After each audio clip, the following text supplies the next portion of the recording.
Hello नमस्कार दोस्तों, आप लोगों का अपना यूट्यूब चैनल रोजगार 7590 में स्वागत है। आज आप लोगों को बताने वाले हैं जितने भी आईटीआई छात्र हैं, अप्रेंटिस छात्र हैं, उनके लिए बहुत बड़ी अपडेट निकल के आ रही है एआईआरएफ की तरफ से। तो इसकी पूरी जानकारी हम आपको प्रोवाइड कराने वाले हैं।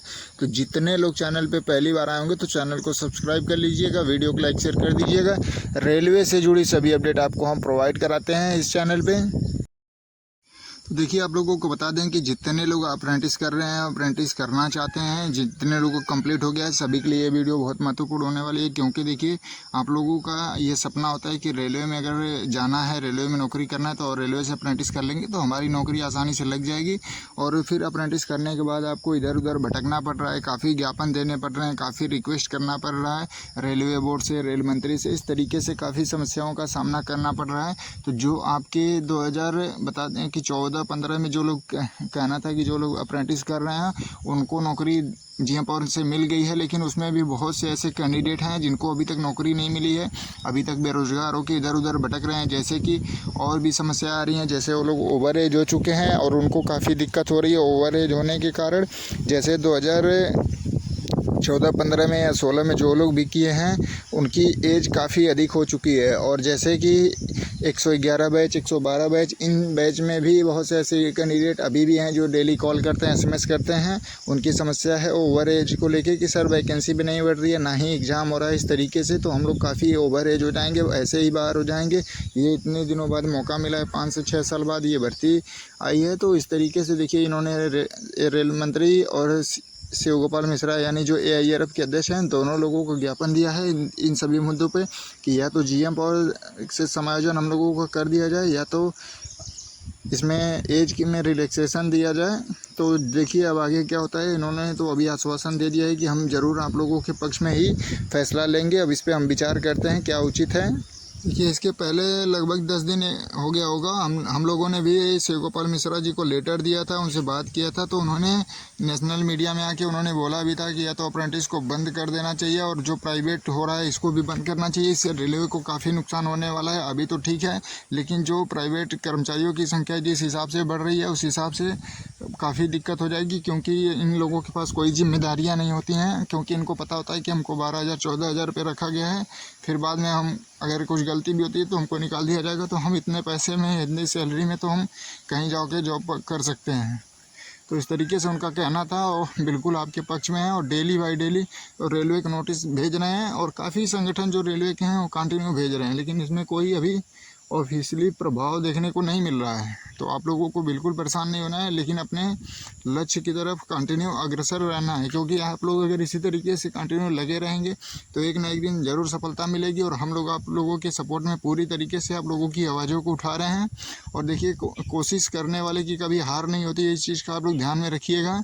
क्योंकि देखिए, अग्निवीर जैसे थे, उनका पहले ये था कि 4 साल के बाद में उनको घर भेज दिया जाएगा, लेकिन अब धीरे धीरे जब उसका मुद्दा हाईलाइट होते गया फिर उसमें जितने भी मतलब बड़े अधिकारी थे सभी लोगों ने इस मुद्दे को उठाया।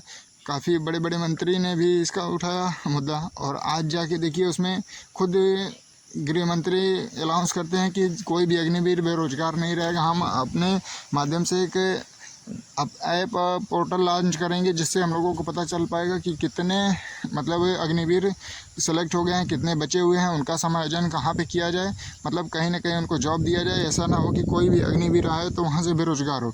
तो इसी तरीके से जो रेल अप्रेंटिस हैं उनको भी इसी तरीके से आप समायोजन के लिए मतलब देखिए कि अगर 20% ALP में दे दीजिए, 20% टेक्नीशियन में दे दीजिए, कम से कम 50% अगर ग्रुप डी में दे देते हैं तो धीरे धीरे सभी अगर कैलेंडर के हिसाब से अगर भर्ती आती हैं तो धीरे धीरे सभी का समायोजन हो जाता है। तो इन लोगों का यही कहना है। अब आपकी इस पर क्या राय है आप लोग ज़रूर बताइएगा। क्योंकि देखिए, समायोजन होना ज़रूरी है। क्योंकि जो लोग वहाँ से आ रहे हैं, अग्निवीर से आ रहे हैं, तो वो लोग 25,000-30,000 की सैलरी उनको पर मंथ मिलती है, रहने खाने की सब कुछ सुविधा प्रोवाइड कराती है सरकार। और जो अप्रेंटिस होते हैं 5,000-7,000 रुपये में, उनका उन्हीं में से खाना है, रूम रेंट देना है, सब कुछ करना है, यानी कुछ बचता नहीं है। हो सकता है जो अच्छी सिटी में रहते हों, ज़्यादा महंगाई हो, तो वहाँ पर अपने ही जेब से पैसा लगाना पड़ता है। अगर मान लीजिए कोई मेडिकल सुविधा नहीं है कि हाँ चलिए तबीयत ख़राब होगी तो कैंडिडेट जाके वहाँ से इलाज करा सकता है। उसी 5-7 हज़ार रुपये में से वो अपना इलाज भी कराता है, रूम रेंट देता है, वहाँ पे रहता खाता है। तो इतनी सारी दिक्कतों का सामना करके 1 साल अपना ट्रेनिंग पूरा करता है कि चलिए हमको भविष्य में रेलवे में नौकरी मिल जाएगी। और जैसे 1 साल कंप्लीट होने के बाद जब वो कैंडिडेट आता है ग्रुप डी में जाने के लिए, तो उसमें 20% कोटा के नाम पे केवल झुनझुना दिया जाता है। यानी वैकेंसी आ रही है 5-6 हज़ार 5 साल में अप्रेंटिसों के लिए 20% कोटा के हिसाब से, और अप्रेंटिस कराई जा रही है एक साल में 20-20 हज़ार 30-30 हज़ार। तो इस तरीके से कैसे समायोजन होगा, इस पर भी रेल मंत्री को विचार करना चाहिए। गृह मंत्री अगर अग्निवीर के लिए आ रहे हैं तो इनके लिए भी आना चाहिए, अप्रेंटिस के लिए भी आना चाहिए।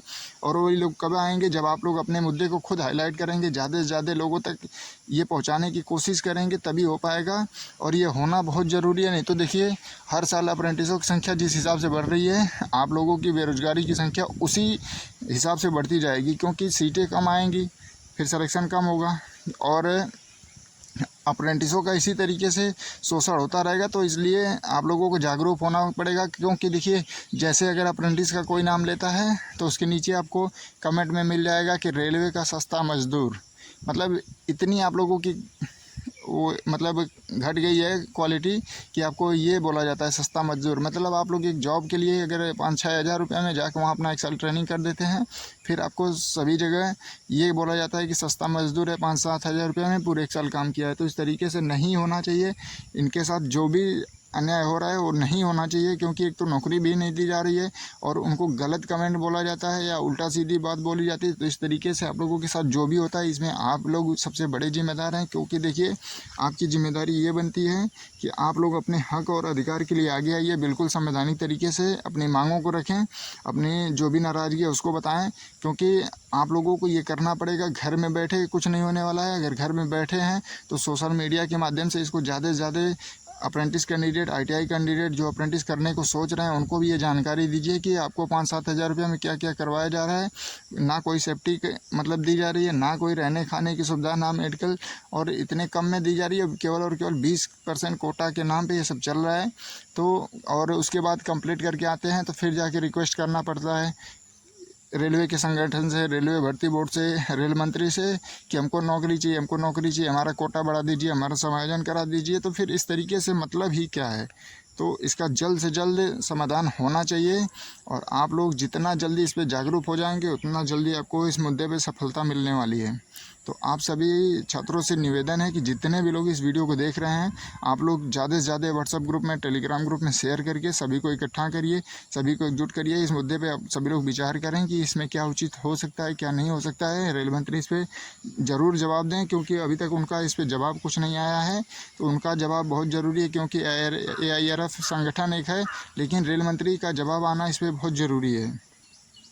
तो देखिए जो कैंडिडेट हैं जिनको लग रहा है कि उनका सिलेक्शन नहीं हो पाएगा, ओवर एज हो जाएंगे या किसी कारणवश नहीं हो जाएंगे, कंपटीशन को देखते हुए वो सोच रहे हैं, तो वो लोग कंटिन्यू लगे हुए हैं। लेकिन जो लोग नए अप्रेंटिस कैंडिडेट हैं उनको ओवर कॉन्फिडेंस है कि नहीं चलिए हम तो निकाल लेंगे। तो लेकिन जब आप एक बार एग्ज़ाम में बैठेंगे तो सब चीज़ आपको पता चल जाएगा कि केवल और केवल 6400 लोगों का ही सिलेक्शन होना है, बाकी लोगों का नहीं होना है। आपकी जो संख्या है, ऐसा सभी लोग तो ओवर कॉन्फिडेंस हो रहे होंगे कि चलिए हमारा हो जाएगा, बाकी का नहीं होगा, हमसे क्या मतलब। तो 6400 लोगों का होगा, बाकी लोग फिर यही सोचेंगे। तो जो चीज़ें आपके साथ बाद में दिक्कत होने वाली है उसका पहले से ही समाधान कर लिया जाए तो बेहतर होगा। तो आप लोग ज़रूर इसको कमेंट करके बताइएगा कि आपकी क्या राय है, और ज़्यादा से ज़्यादा लोगों को ये ज़रूर शेयर करिएगा। जो लोग चैनल पे पहली बार आएंगे तो चैनल को सब्सक्राइब कर लीजिएगा। रोजगार 7590 यूट्यूब चैनल आप लोगों की आवाज़ों को कंटिन्यू उठाता रहेगा, आपके हक और अधिकार के लिए आगे आएगा। धन्यवाद।